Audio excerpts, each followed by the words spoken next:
ইব্রাহিমের একমাত্র গোলে স্মরণীয় জয়, আর সেই জয়ের পরই উৎসবে মেতে ওঠে পুরো বসুন্ধরা কিংস অ্যারেনা।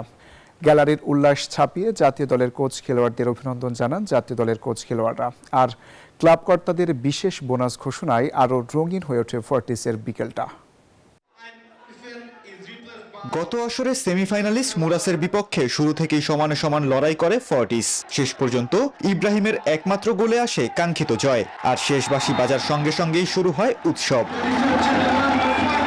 গ্যালারিতে ভক্ত সমর্থকদের উল্লাসের পাশাপাশি ফর্টিসের এই ঐতিহাসিক সাফল্যে উদযাপনে মেতে ওঠেন জাতীয় দলের কোচ ও খেলোয়াড়রা। ম্যাচ শেষে বাংলাদেশি ক্লাবটির খেলোয়াড়, কোচিং স্টাফদের শুভেচ্ছা জানান তারা।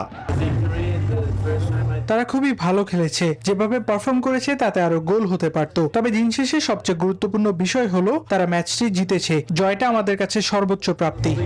ম্যাচ জিতেছে, এর জন্য বেশি ভালো লাগতেছে। তবে উদযাপনের এখানেই শেষ না। ম্যাচ শেষে বড় ঘোষণা দিয়েছেন ফর্টিসের ক্লাব কর্তা। দলের ঐতিহাসিক সাফল্যের স্বীকৃতি হিসেবে খেলোয়াড় ও কোচিং স্টাফদের জন্য বিশেষ বোনাস ঘোষণা এসেছে ক্লাব কর্তৃপক্ষ থেকে। লিগের ট্রফি বা ফেডারেশন ট্রফি জিতাচ্ছে এফসি কাপের সুযোগ পাওয়াটা আমি আমার কাছে অনেক বেশি প্রাউড মনে করছি, কারণ আমরা ফর্টিস এফসি আজকে দেশকে রিপ্রেজেন্টেটিভ করবো, এটা হচ্ছে প্রাউড আর কোনো কিছু হইতে পারে না।